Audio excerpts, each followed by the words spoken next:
3:30 ng hapon, dito lamang sa DZRH Radio, DZRH TV, at via online streaming.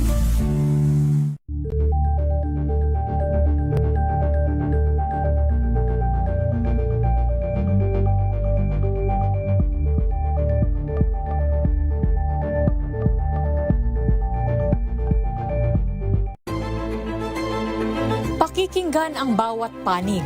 When you fight for justice, think about the queer people. Kung hindi kami magkukwento, sino ang magkukwento para sa amin?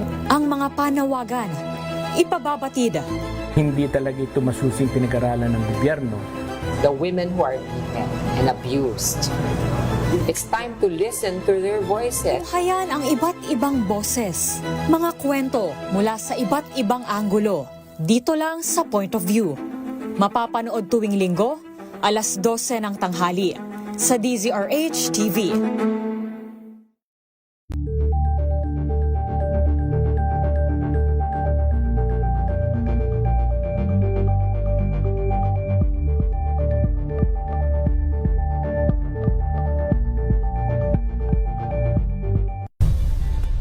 Nagsimula sa pangarap hanggang sa maabot ang tagumpay.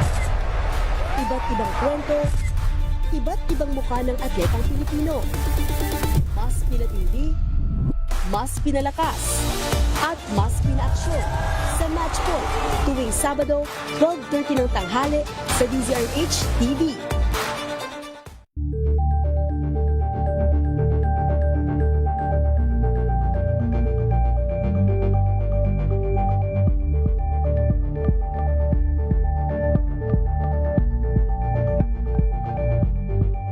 Maagang balitaan, maagang usapan sa mga issue at balita kasama si Kuya Angelo Palmones sa Magandang Umaga Pilipinas mula Lunes hanggang Biyernes.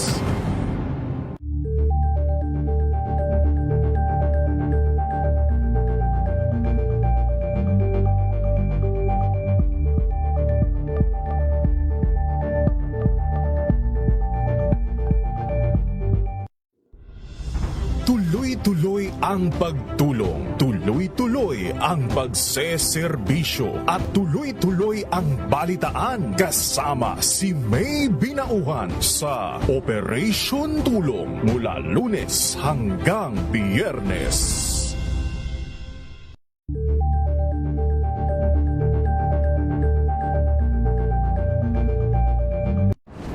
Kung good vibes ang hanap mo, dito ka na sa sigurado! Mula sa mga istoryang nagbibigay ng inspirasyon hanggang sa mga kwentong may dalang solusyon. Mga balitang pampagaan ang pakiramdam at pampaganda ng araw. Hindi lang ba sa good news, kundi the better news. Mula Lunes hanggang Biyernes, 1:00 ng tanghali sa DZRH TV.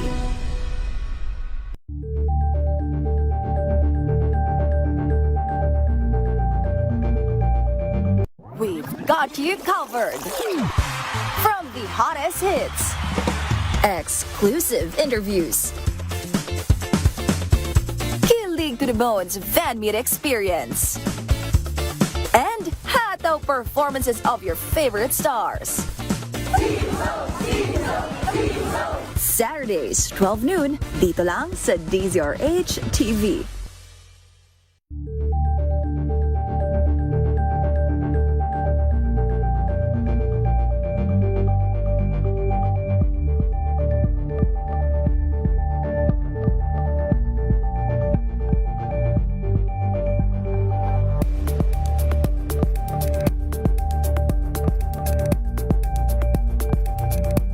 Alamin ang mga maiinit na isyung pambayan, mga balitang kailangan mong malaman, usapin sa pamahalaan, politika, ekonomiya at kabuhayan. Ito ang mga dapat mong malaman, pakialaman at pag-uusapan dahil kayo ang tinig ng mamamayan dito sa Damdaming Bayan.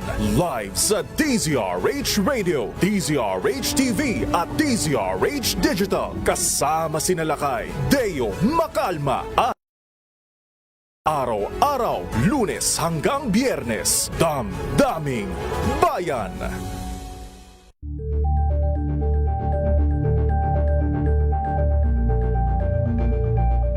Tambalang Anthony Taberna at Jerry Baha ang gigising sa inyong umaga dahil lalatay ang humahagupit na diskusyon at komentaryo Lunes hanggang Biyernes sa 2x2.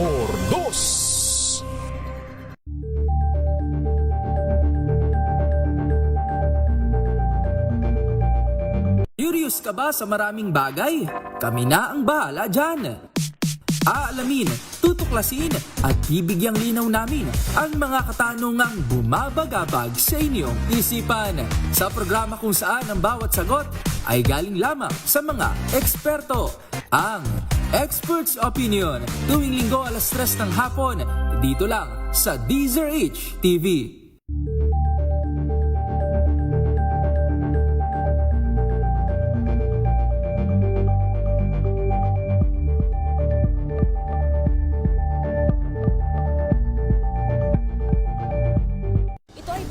Naitalang 17 individual na ang kanilang naaresto.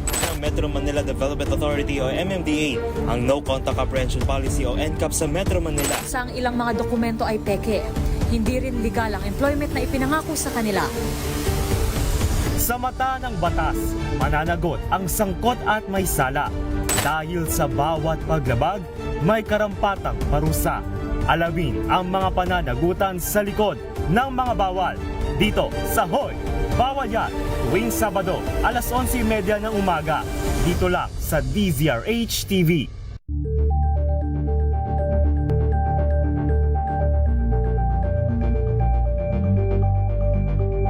Pilipinas, ang oras po 6:36. May problema ka ba sa batas? Hihimayin yan ng Panyera ng Bayan, Attorney Rina Seco sa Usapang Legal. Usapang Legal. Usapang Legal. Magandang gabi Pilipinas, ito po ang DZRH Usapang Legal kasama ang Panyera ng Bayan, Attorney Rina Seco para sa DZRH. Una sa Pilipinas, una sa Pilipino. Ayan. Usapang Legal. Kumusta po kayo ngayong araw ng Martes at sa buwan ng Pebrero? Malapit na po ang Valentine's Day. Banggitan natin. Malapit na ang Valentine's Day, mahal ang bulaklak. Pero kung kayo po nasanay na tumatanggap ng bulaklak or kayo po ay nasanay o ang inyong partner ay nasanay na tumatanggap ng bulaklak, abay wag po kayong papatlang ngayon. Maliban na lamang kung napag-usapan nyo na or maliban na lamang kung sinabi sa inyo expressly na, oy, wag mo na akong bigyan ng bulaklak, ibigay mo lang sa akin iba. Or ibiyahe mo na lang ako. Ganon. Pagka po kayo ay walang ganong usapan tapos bigla na kayong pumatlang, hindi kayo nagbigay, baka medyo malaki-laking gulo yan. Hindi po ba? Kaya paghandaan na o kung hindi man at nasanay na, hindi kayo makakapagbigay dahil sa mga justifiable reasons, ay inform nyo na kagad para hindi magtampo. No? Usapang Legal. Bakit kanyo? Ay nabanggit ko po yan dahil nagkaroon po ng bagong desisyon tungkol sa hiwalayan. Hindi po related dito yung dahilan ng kanilang hiwalayan. Pero isa sa mga reasons ng gulo o ng away ng mag-asawa, tampuhan, yung bang nagla-love bomb ka or binibigyan mo, mayroon kang sapat na atensyon dati o generous ka, regalo dito, regalo doon bago bigla kang titigil. Diba? Nakakatampo yun. Ayan, baka maging dahilan pa ng gulo, no? Pagkadating ng Valentine's Day, 'di ba? Ang pangit naman yung Valentine's Day, meron kayong tampuhan, parang nung Pasko, nagkaroon ng tampuhan dahil hindi nagregalo. Dahil sa matagal na panahon nagreregalo kayo, biglang nawala. Bati na lang, pero kung halimbawa po mga partners, kung hindi kayo maregaluhan dahil hindi talaga sapat or salat talaga sa budget, wag namang magtatampo maari namang yung mga iba dyan, na walang maipangregalo, mag-effort ng kahit papaano, o ipagtimpla ng kape si Mrs., ipagtimpla ng kape si Mr., o tumatanguan ang ating technician. Ganun ba ginagawa mo? Ayan. Para-paraan din. Pero kung bigla nyo na lang tinipid, baka isipin niya, meron na itong iba, ayaw na nito sa akin. Anyway, tatalakayin po natin, may kinalaman sa hiwalayan. Bakit nga ba naging topic natin itong hiwalayan? Kasi po, nito pong nito lang, noong isang araw lang, lumabas po or i-publish po ng Supreme Court itong isang lumang, not really luma, pero last year po ito naging desisyon, pero bago pa lang na-publish sa kanilang website, ito pong pag-recognize ng Supreme Court sa co-ownership ng property para sa mga nasa same-sex relationship, babae at babae, lalaki at lalaki, dahil dito po sa atin hindi pa naman po kinikilala yung same-sex relationships, pero ito pong isang desisyon na ito ng Supreme Court ay paunang hakbang para sa pagkilala sa mga karapatan naman ng mga same-sex couples. Usapang Legal. Magandang umaga, magandang tanghali, magandang gabi sa lahat ng mga nanunood, nakikinig sa atin sa iba't ibang panig ng mundo. Good morning, good afternoon, good evening, and good night.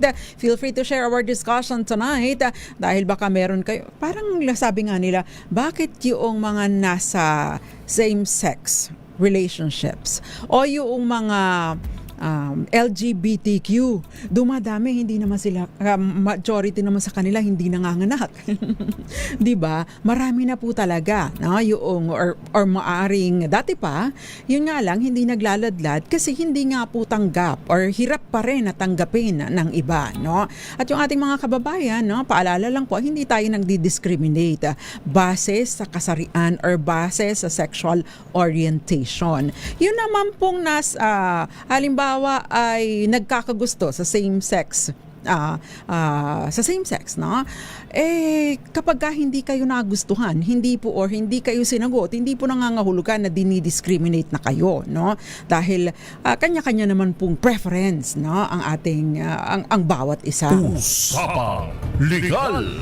Okay, so ito pong kaso na tatalakay natin, ito yung Joseph versus Ursua. Dedesisyonan ng Supreme Court, February 5, 2025, GR number 267469. Ano ba yung kwento sa kasong ito?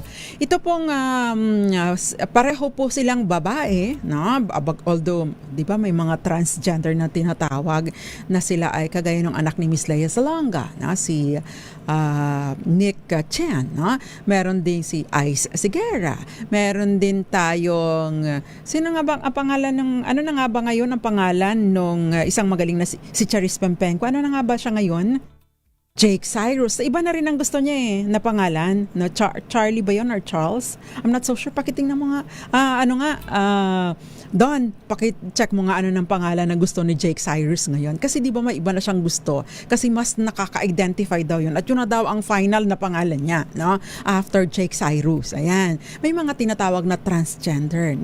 At saka sila ay pakiramdam na talaga nila, sila ay kung halimbawa babae talaga sila or lalaki na talaga sila. Ayan. So dapat ay iginagalang din po natin sila. Usapang Legal. But anyway, paamanihin po kung mali ang magamit kong pronoun dito kay Jennifer Joseph and Evelyn Ursua. Ito po ay kaso. Pinagtalunan nila ang kanilang mga ari-arian dahil sila po ay nagsama pero after some time, nagsama sila and after some time naka-acquire po sila ng property, At pagkatapos naghiwalay at pinagtalunan po dito ang property na na-acquire nila habang sila ay nagsasama. Usapang Legal. Sa ilalim po kasi ng batas, ito pong Family Code, meron pong Article 147 kung saan isinasaad na kung ang dalawang tao na maari sanang magpakasal.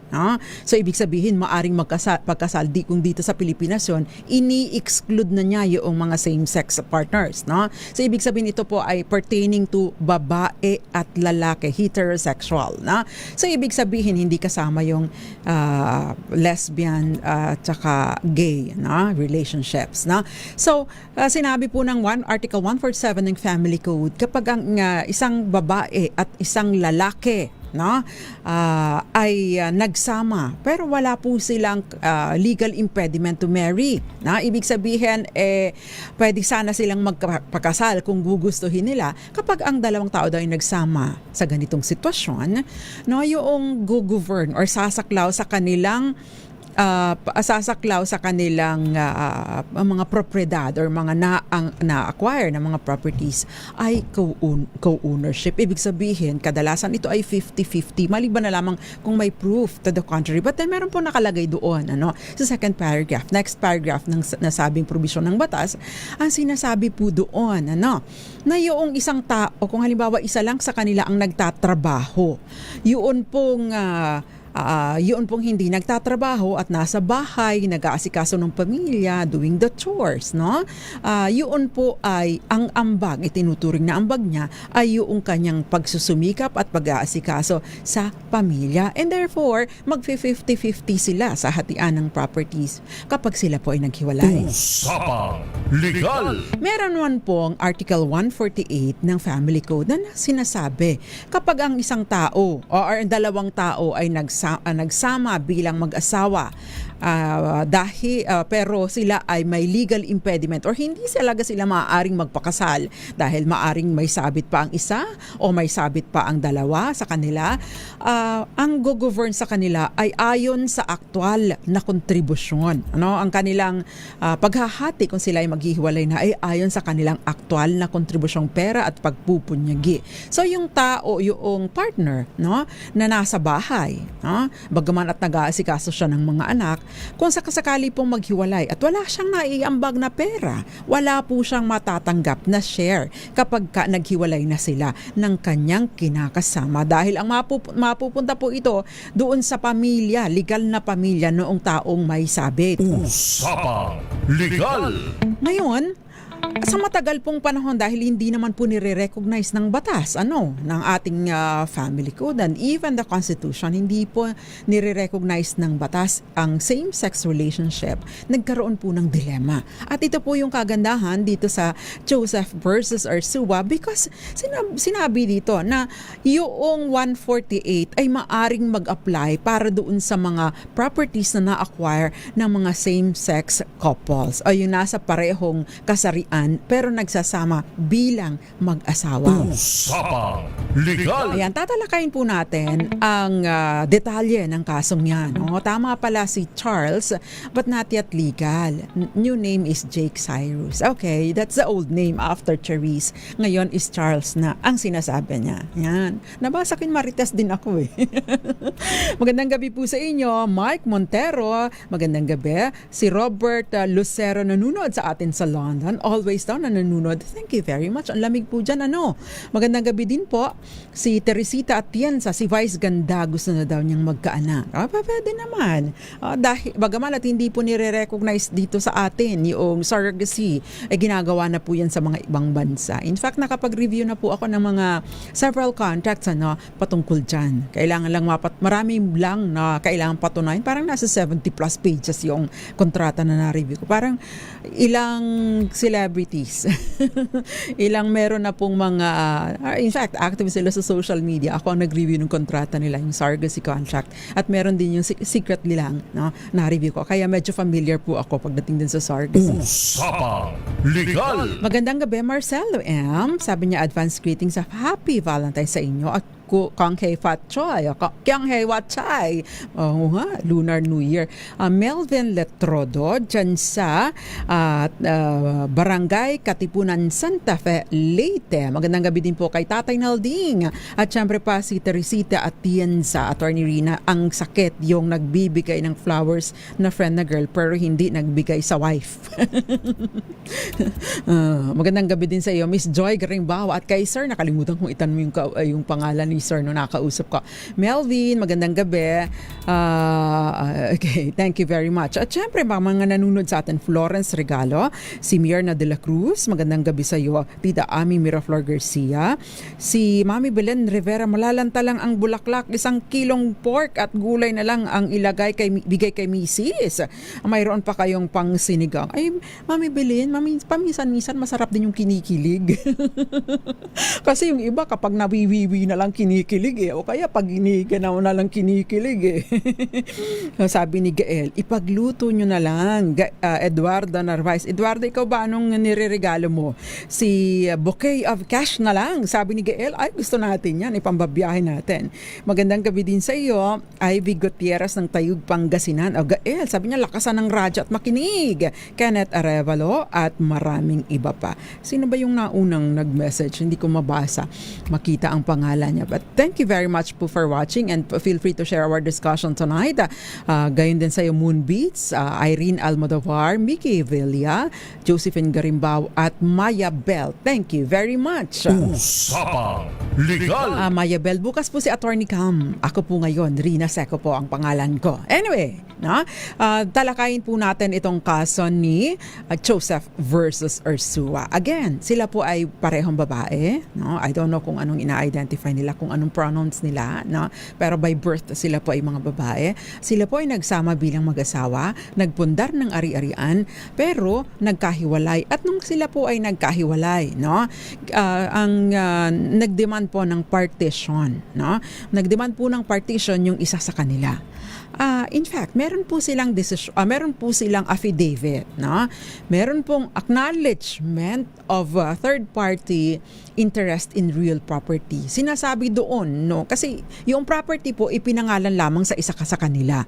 No, yung tao kung kanino, yung partner kung kanino nakapangalan yung property, nag-execute siya ng acknowledgement of third party interest in real property. Sinasabi doon na itong si so and so, no, siya ay nagmamay-ari ng 50% ng property na ito, bagaman at sa akin lamang ito nakapangalan, no?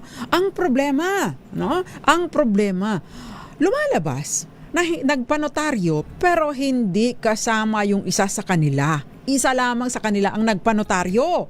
Ngayon, naging issue. Usapang Legal. Ang tanong, ano nga ba ang epekto kapag ang isang dokumento na dapat ninunotaryo ng tama at legit at dapat ay nag-a-appear, take note dapat personal na nag-a-appear sa notaryo ang dalawang partido, pero hindi po nag-appear yung isa sa kanila. Ano nga ba ang epekto nito? Yan po at iba pa, at syempre pa yung desisyon ng Supreme Court sa kasong sa GR number 267469 sa atin pong pagbabalik. Diyan lamang po kayo. Kayo'y nakikinig sa Usapang Legal kasama si Attorney Rina Seco.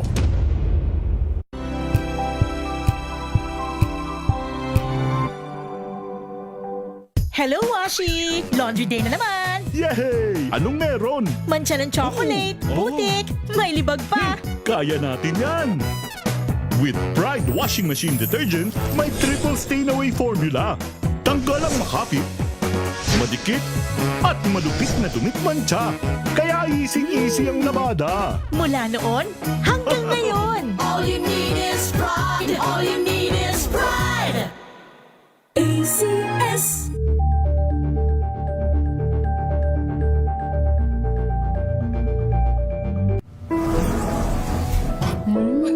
Amoy forever.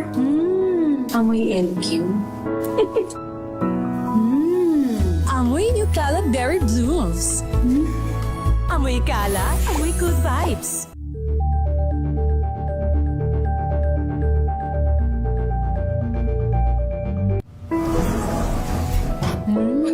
Amoy forever. Amoy LQ. Amoy New Caleb Berry Blues. Amoy kalat, amoy good vibes.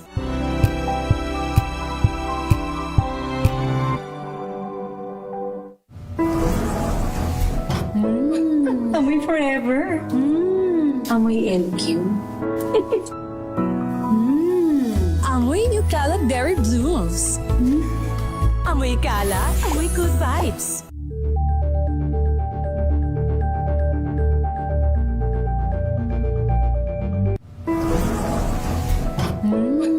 Amoy forever. Amoy LQ. Amoy New Caleb Berry Blues. Amoy kalat, amoy good vibes.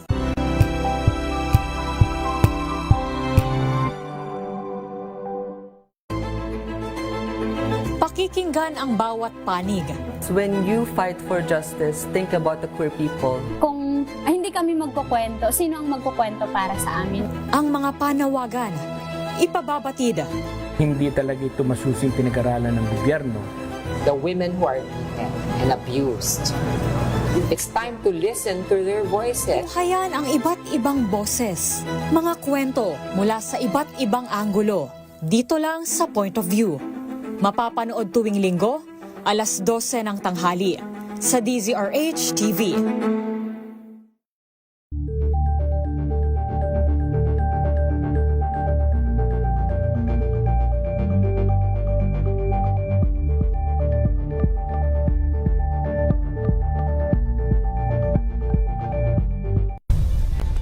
Nagsimula sa pangarap hanggang sa maabot ang tagumpay.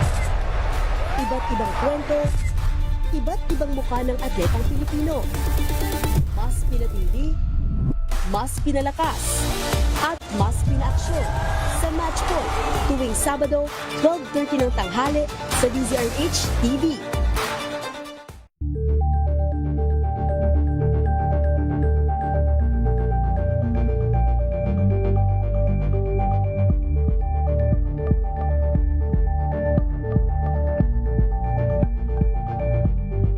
Maagang balitaan, maagang usapan sa mga issue at balita. Kasama si Kuya Angelo Palmones sa Magandang Umaga Pilipinas. Mula Lunes hanggang Biyernes.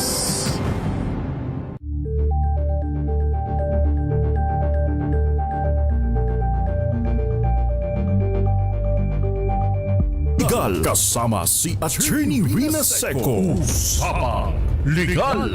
DZRH, Usapang Legal, kasama po ang panyaran ng bayan, Attorney Rina Seco. Number 1 po ulit tayo pala, no? Sunod-sunod. Nakakatuwa naman. Tapos World Radio Day. Ayan. So hindi pa rin po malalagpasan. Hindi pa rin ma-face out ang radyo.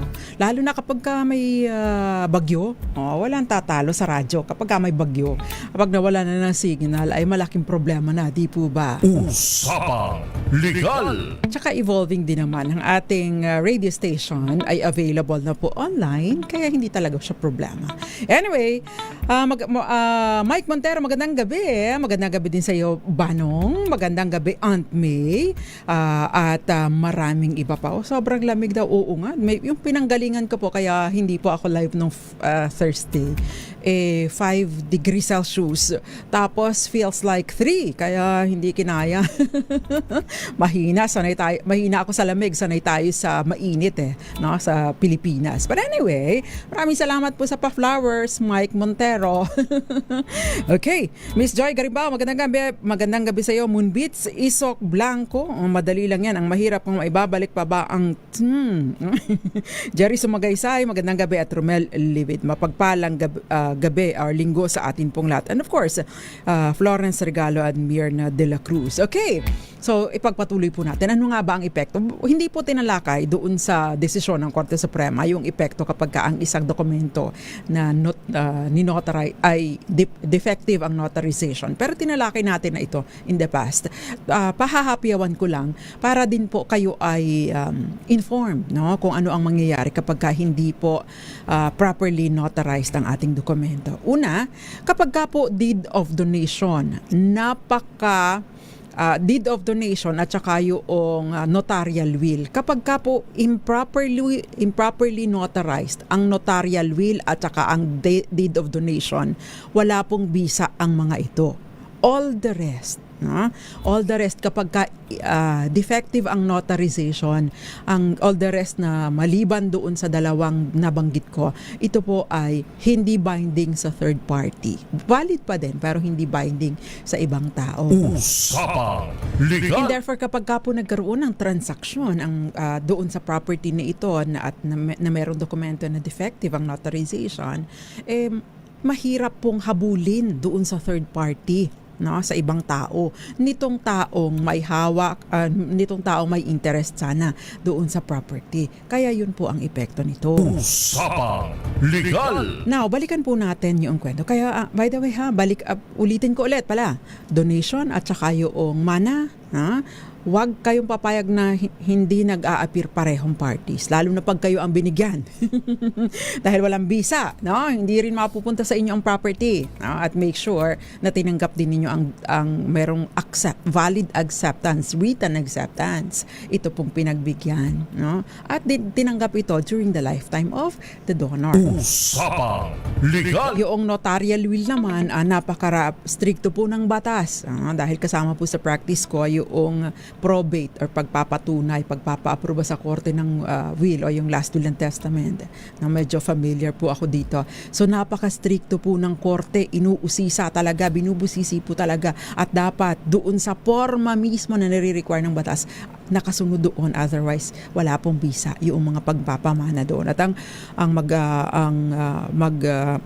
ang i-implement pa din or ang mangyayari pa din, ang sasaklaw ay rule on intestacy. Parang wala ring will na nangyari at ang pagmamana ayon sa kung ano ang nakasaad doon sa batas. No? Kaya ganoon po kahalaga yung tamang pagpapanotaryo. Again, personal na nag-a-appear before the notary public. Yung legit po na notary public, ha? Usapang Legal. Okay, balikan po natin ang kwento dahil nagkaroon po ng naghiwalay po sila at yung isa nag-acknowledge, no, na ito sa akin nakapangalan ang house and lot na ito, pero itong si dati kong partner ay merong interest dito at 50% ang pagmamay-ari niya dito dahil nag-ambag siya sa pag-amortize o pagbabayad nitong property na ito. Usapang So nagkasundo po sila, no, na ibenta ang property. Ngayon, nagbago ang isip noong tao kung kanino ng partner, kung kanino nakapangalan ng property.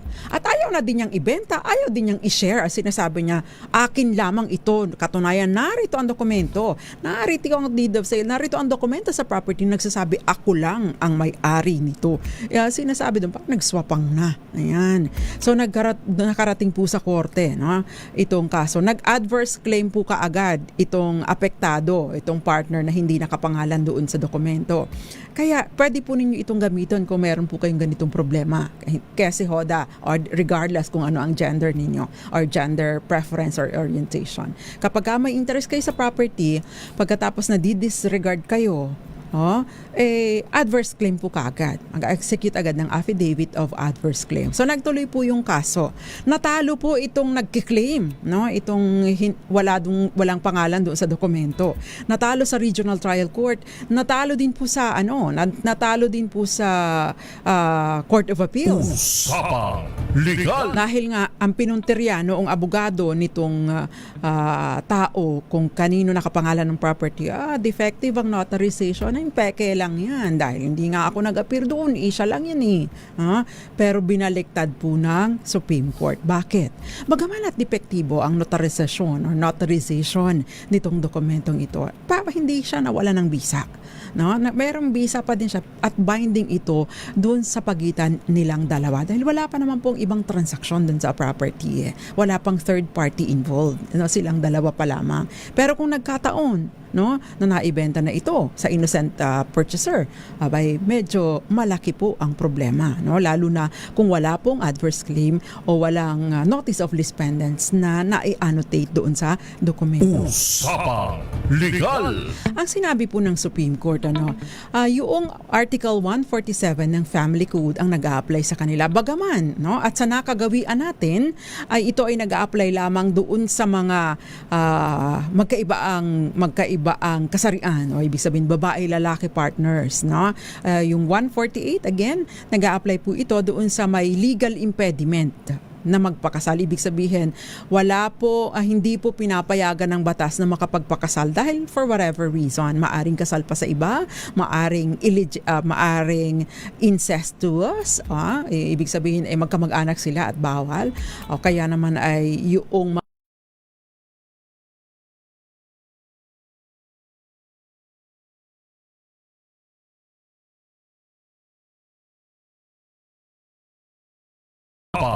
Legal. Ang sabi po ng Supreme Court, na bagaman at sa tradisyonal na paniniwala natin na ito'y para dun sa mga heterosexual relationship, there is no reason, no, para hindi natin i-apply yung Article 148 kung saan, no, sinasabi na yung mga bawal magpakasal according to sa kanilang naayon sa kanilang aktual na kontribusyon. Meron namang pag-amin itong tao kung kanino nakapangalan ang property na nag-ambag ng kalahati itong kanyang ex-partner para mabili ang property. And therefore, there is no reason, no?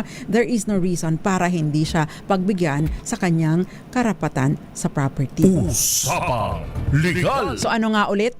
No? Ano nga ulit ang kailangan? No? Halimbawa kayo ay may ka-live-in, no?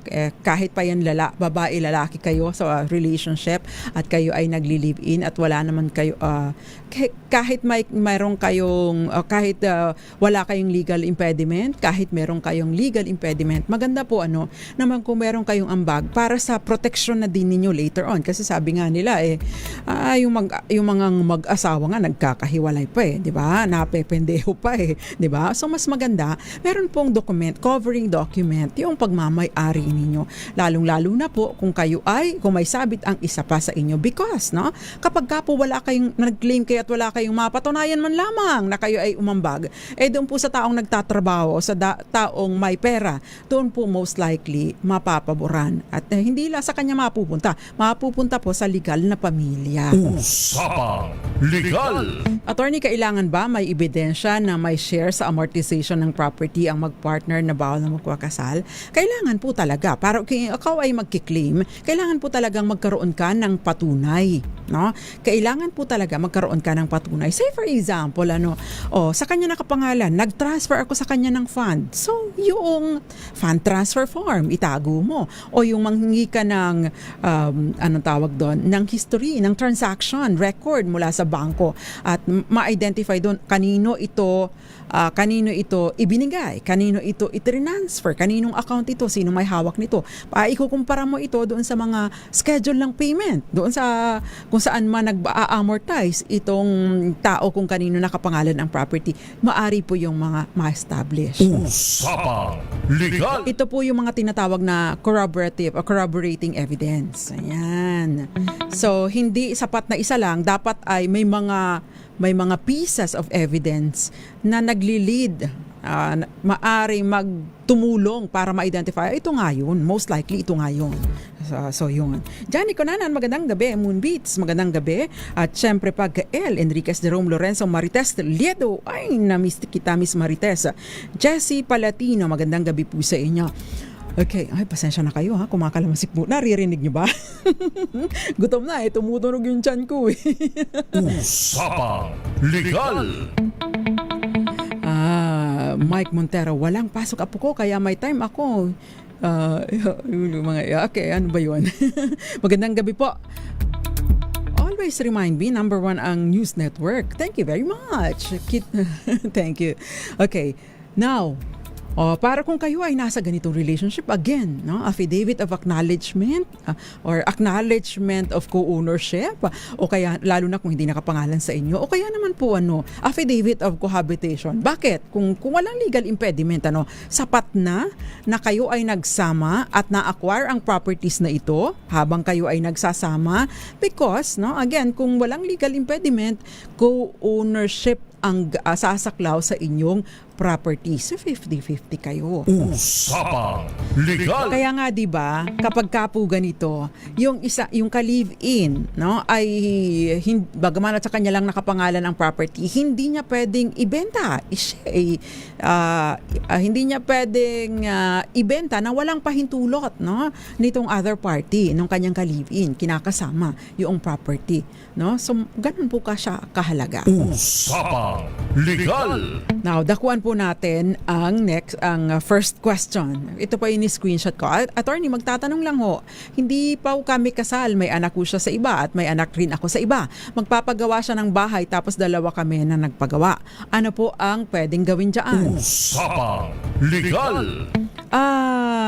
Mahalaga po na magkaroon ng acknowledgement na kayo nga ay may ambag, no? I-specify nyo na din kung magkano ang naging kontribusyon ninyong dalawa. Bakit kanyo?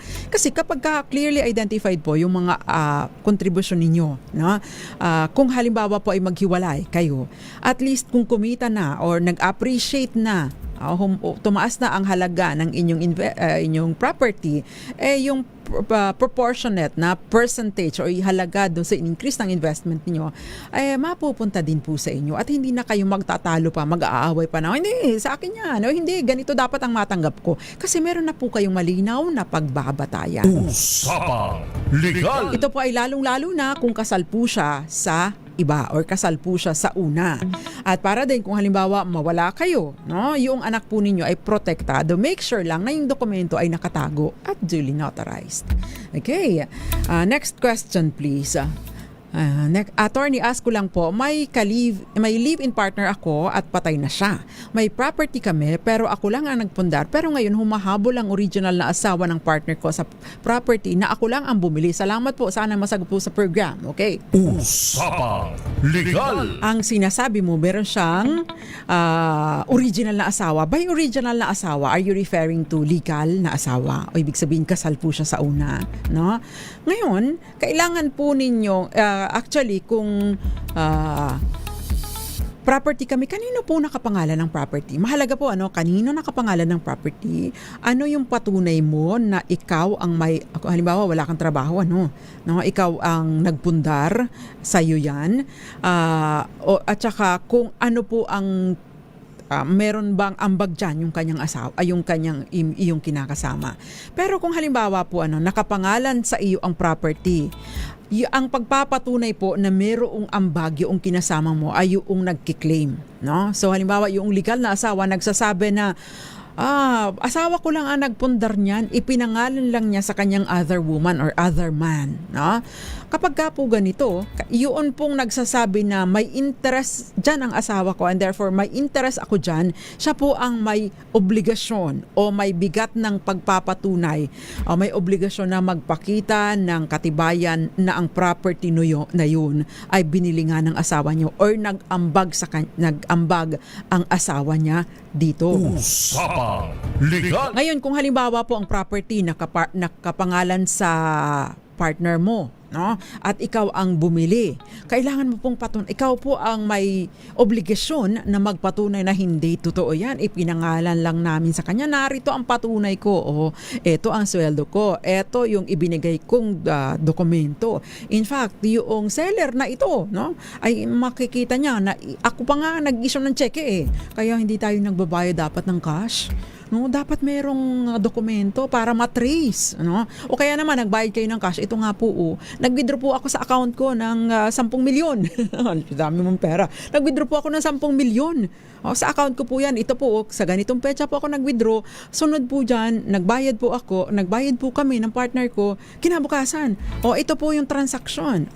Kailangan meron kang supporting document para ipakita na sa'yo nga ang perang ipinambili nito. Bagaman at sa partner mo nakapangalan. Yun ang magiging problema mo kung halimbawa may legal na pamilya tapos doon mo sa kanya sa partner mo na may legal na pamilya, doon mo sa kanya ipinangalan ang property. Usapang Legal! Kaya mahalaga po yung proper documentation. Manolito Pasha, hello! At gayon din sa iba pang mga nanonood. Pati yung remittances pala. Maraming salamat, Gael, ha?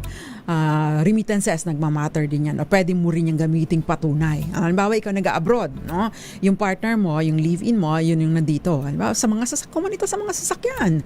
O kaya yung isa nating tagapakinig, yung kanyang asawa, bumili ng property. Ipinangalan yung property doon sa kapatid dahil yun ang nandito. Pati yung bangko nakapangalan sa kapatid. Malaking problema po yun. Kaya dapat yung proof of remittance. No? Or kaya meron kayong kasunduan, nagte-text kayo, in-acknowledge na, sige kuya, sige ate, no? Yung property kahit nakapangalan sa akin, sa'yo naman talaga yan. No? Dapat meron man lang ganung acknowledgement. Usapang Legal! Next question please. Okay ma'am, mag-asawa po kami, may bahay na po siya, tapos ako po nagpatuloy, nagpagpagawa, may anak na po siya sa una, ako may anak din ako, hindi po kami kasal nito. sino po ang may karapatan? May karapatan po ba yung anak ko at saka yung anak niya? Ayan. Siya po ang siya po may bahay sila. May bahay siya tapos ako ang nagpatuloy, no? Ang tanong ko, may asawa po ba ito? Kasal po ba siya sa una? Kasal po ba siya dun sa nanay o tatay ng anak niya, no? Kasi kapag ka po ganito, ang makukuha po ninyo, no, ay iyon pong ang share po ninyo ay kung magkano lang yung ipinang-ambag nyo sa pagpapagawa. Pero kung siya ay may sa kanya ang lupa, no? Sa kanya dapat mapunta ang lupa, 'di ba? Usapang Legal. So kung kasal po, no? Ngayon kung hindi po kasal, ay ibig sabihin pareho kayong pwedeng magpakasal. Pagkatapos yung lupa binili bago pa kayo magsama. O kanya po 'yon. Yung bahay na pinagawa mo, halimbawa, doon sa lupa niya, hati po kayo doon sa value noon, no? Paano mo nahatian ng bahay? Pwede mo pong pauna o papauyanan sa kanya, pabayar para reimburse yung kalahati ng nagastos mo. Dahil 50-50 na po kayo doon Usapang Legal. Bagaman at ikaw lang ang nagpagawa. So yun po yung mahirap kapag ka live-in relationship, no? Lagi kayong hati kapag ka po walang legal impediment. Kapag ka naman ikaw ay kung may sabit naman yung isa, according to actual na contribution. Next question please. Ayan. Attorney, pwede po ba ako nagpakasal na sa iba or magpakasal na sa ibang asawa ko nang kumuha ako ng sinumar ko, kasal ako sa kanya. Pero siya, di ako kasal sa kanya. Kasal lang siya sa pangalawang pinakasalan niya. Pero halos 25 years na akong alang balita or di ko na po alam kung nasaan na siya. Ano ang pwede kong gawin? Sana po masagot. Salamat po. Okay. Usapang Legal. Asawa ko siya pero hindi niya ako asawa. Ganyan ang kwento ng buhay ng nagpadala ng mensahe, parang ganun ang lumalabas Pero kung lumalabas po siya sa sinumar, ibig sabihin, ano po ang nangyari? Kung hindi talaga kayo ikinasal, nagrehistro, sino pong nagrehistro? No? Kapag ka po may record ang kasal ninyo, wala po kayong recourse or wala po kayong ibang remedyo kundi ang dumulog sa korte. Para saan? Para kung halimbawa po hindi to talaga totoo yung kasal, ipadeklara na void ab initio or void from the very beginning ang inyong kasal or kasama nyo rin po i-cancel yung record and at the same time maibalik kung halimbawa gumamit na kayo ng apelido niya pati apelido mapayagan kayo na ibalik na rin kaagad sa iyo ang apelido mo. Usapang Legal. Ayan. Ang hirap ng sitwasyon na ganito may kakilala po akong ganito, nahawakan ko ng kaso niya. Siya ay, yung asawa niya ay nagtatrabaho sa local civil registrar, sa local civil registry office. Ngayon, nagka-one night stand sila. Tapos, na-inlove sa kanya ewan ko kung totoong na-inlove sa kanya yung lalaki. Si lalaki, dahil nagtatrabaho siya sa local civil registry office, ginawan ng dokumento kahit hindi naman talaga sila nagpakasal.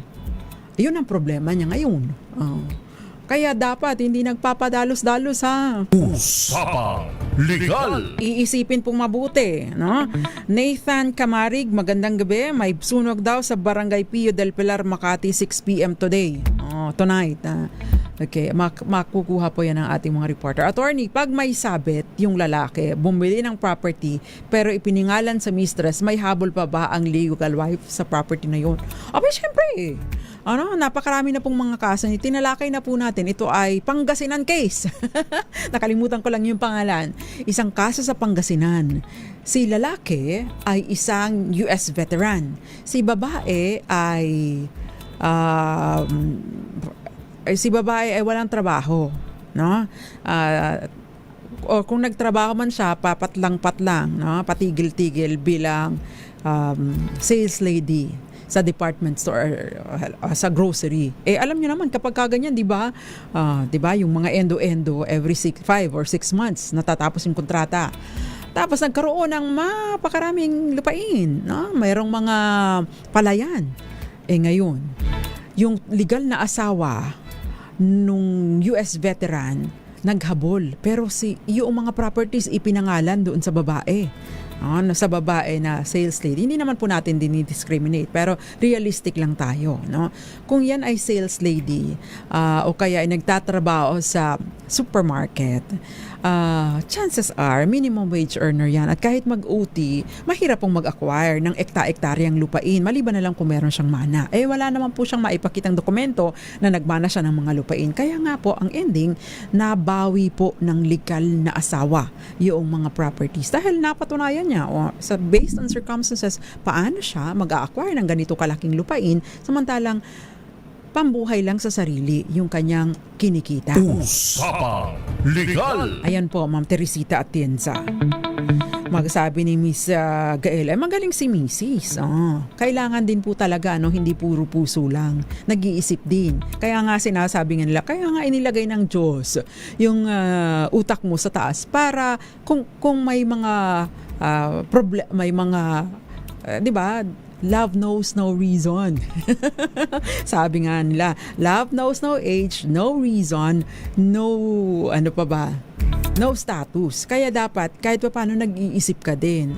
Dahil ang puso tumitibok kahit may asawa yung tinitibukan mo. Kaya lang, sinasabi ng batas, kapag ka ikaw, kapag ang kinakasama mo or napusuan mo or na-in-love ka sa taong may asawa, nagsama kayo, lugi ka. Diba? Yun ang sinasabi po ng batas. Usapang Legal! Magko-commercial po muna tayo pero marami pa pong mga questions dahil may question pa dito tungkol sa nawawala yung asawa niya, sasagutin po natin yan. Ewan ko kung mag-aasawa siya or gusto na niyang hatiin yung kanyang mga properties na na-acquire nila. Sasagutin po natin yan sa atin pong pagbabalik. Diyan lamang po kayo. Kayo'y nakikinig sa Usapang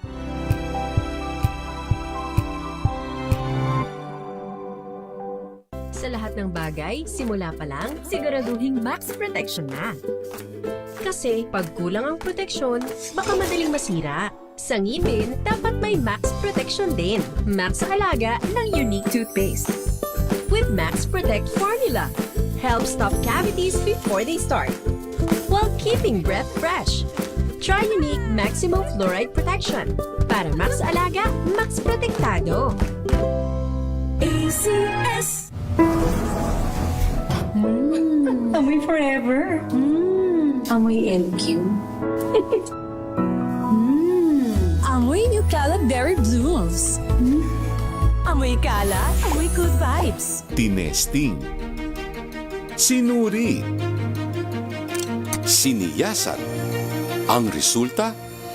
Super effective ang Shield sa pagpatay ng bakterya at virus. Shield Antibacterial Soap. Believe ang mga eksperto sa Philippine Nurses Association.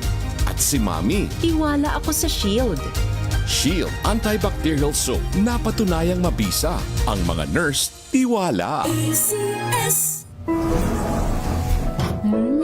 Amoy forever. Amoy LQ.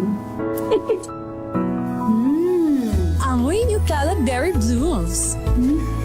Amoy kala, amoy good vibes.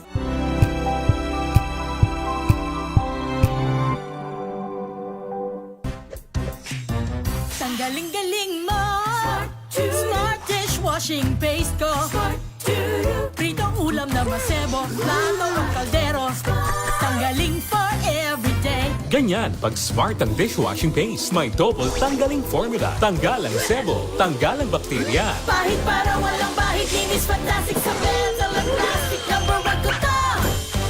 Tanggaling-galing mo Smart dishwashing paste. ACS.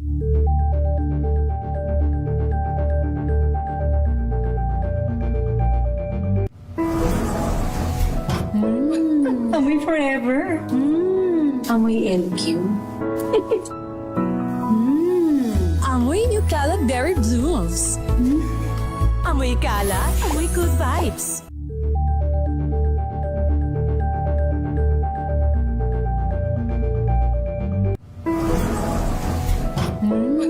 Amoy forever.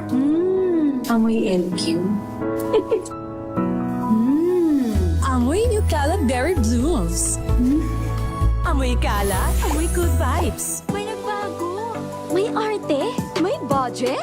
Akala nyo lang yon. So solid, White Rose Papaya, wow, White Rose. White Rose Papaya, wow, White Rose. White Rose Papaya. May glow up with White Rose Papaya. White Rose Papaya. May puti power times 2 kasi may papaya at niacinamide. May shea butter and tea tree oil pa. Kutis sulit ang glow up. Glow up with White Rose Papaya. White Rose Papaya. Kutis sulit ang glow up. ACS. Wow, ang saya.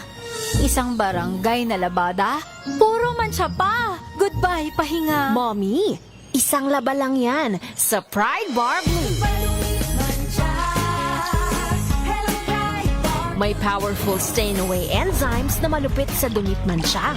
At di masakit sa kamay. Isang laba lang yan. Hello, pahinga. Hello, Pride Bar Blue. ACS.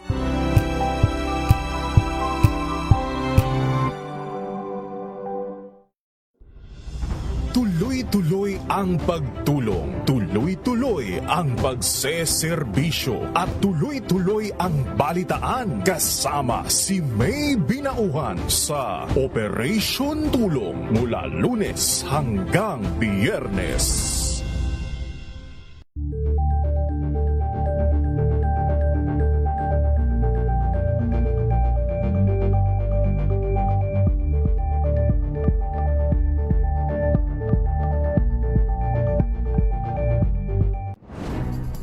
Good vibes ang hanap mo? Dito ka na sa sigurado! Mula sa mga istoryang nagbibigay ng inspirasyon hanggang sa mga kwentong may dalang solusyon. Mga balitang pampagaan, pakiramdam at pampaganda ng araw. Hindi lang ba sa good news, kundi the better news. Mula Lunes hanggang Biyernes, 1:00 ng tanghali sa DZRH TV.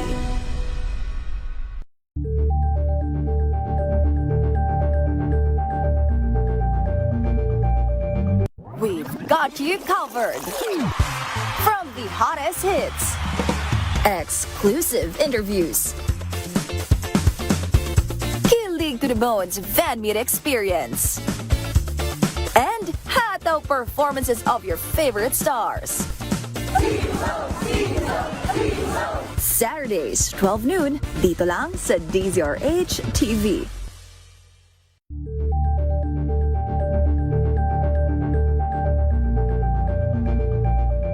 Alamin kasama si Attorney Rina Seco. Usapang Legal. DZRH, Usapang Legal, kasama panyara ng bayan, Attorney Rina Seco. No? Kanina po binanggit natin yung nawawala na o hindi na niya mahanap. Meron po kasing tinatawag na declaration for presumptively dead. No? Pwede po itong isang pang petisyon sa korte para sabihin na baka patay na nga yung asawa ko. Damuho siya. Patay na. Iniwanan kayo ng asawa. Baka patay na yung asawa ko, damuho siya. Pero meron po itong mga kondisyon kapag ka po judicial declaration of presumptive death para makapag-asawa, kailangan po ay 4 na taon na siyang 4 na taon na parang multo. Ibig sabihin, itinalo pa yung multo kasi yung multo nagpaparamdam. Pero siya, walang paramdam. 4 years. Absent spouse, missing na siya for 4 years. Ano yun? Buti pa nga ang multo, nagpaparamdam eh. So, naka-4 na taon. Pero, maari po itong mapaiksi to 2 years kapag ka po yung disappearance ay nangyari, halimbawa, nagkaroon ng kalamidad, yung mga danger circumstances na walang vessel, kagaya nung di ba may lumubog na barko? Di ba? Kasama nun. O kaya naman po ay sundalo siya, tapos hindi na nakabalik, hindi na mahanap. O kaya naman po ay napunta siya sa gera, ipinadala siya sa ibang bansa.